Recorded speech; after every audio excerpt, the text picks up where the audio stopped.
Welcome to Biomagic. Learn simply and effectively. As you have seen the diagram, understood what we are going to learn, it's histones.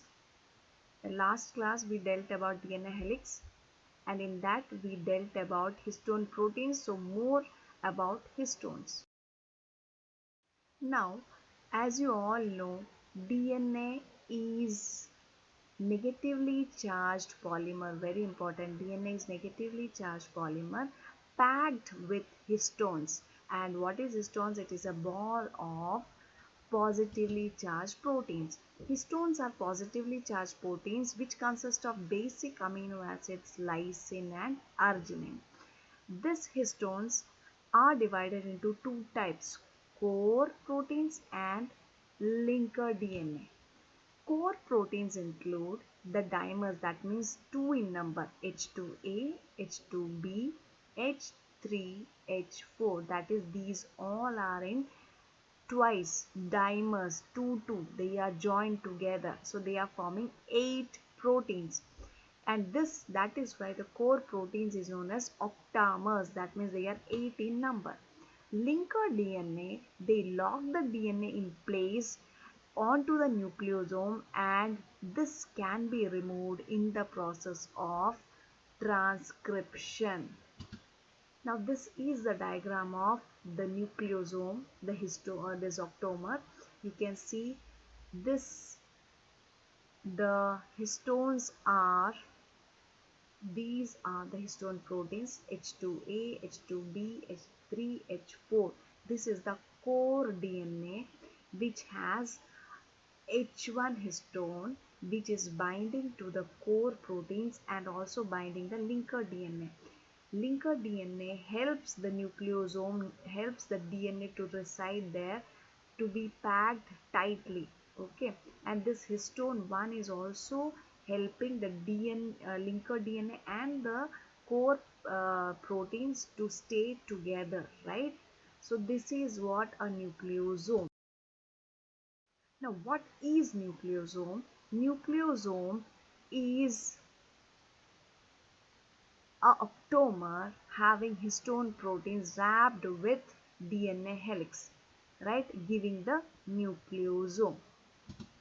Now, this nucleosome consists of about 200 base pairs of DNA helix a typical nucleosome contains. Nucleosome further condenses and forms chromatin. That means they are coming, the nucleosome, the beads, they are coming together and gets more condensed coil to form chromatin. That is why they are known as beads on a string. This chromatin further condenses and what we call as chromosomes, right? You can see the histone proteins H2A, H2B, H3, H3, H4, H4. That means they are in dimers and they are linked together by linker DNA. So again, one more bead which consists of 8 histones, and this linker DNA without counting this, they have 146 base pairs of DNA. Okay, so this is how we can see that, we can say that beads on a string is how nucleosome is. We have the diagrams. You can see how the condensation is going on. This is our DNA which is like this. That means nucleosomes, they are like beads on a string, like our mala, right? And they further condenses, and here you can see the condensation, the beads are together tightly packed, they are forming the chromatin. Again further they are coiled very that means very tightly they are coiled, and they will form the chromosomes. So this is how the condensation occurs. This is how the during cell division the condensation occurs, right?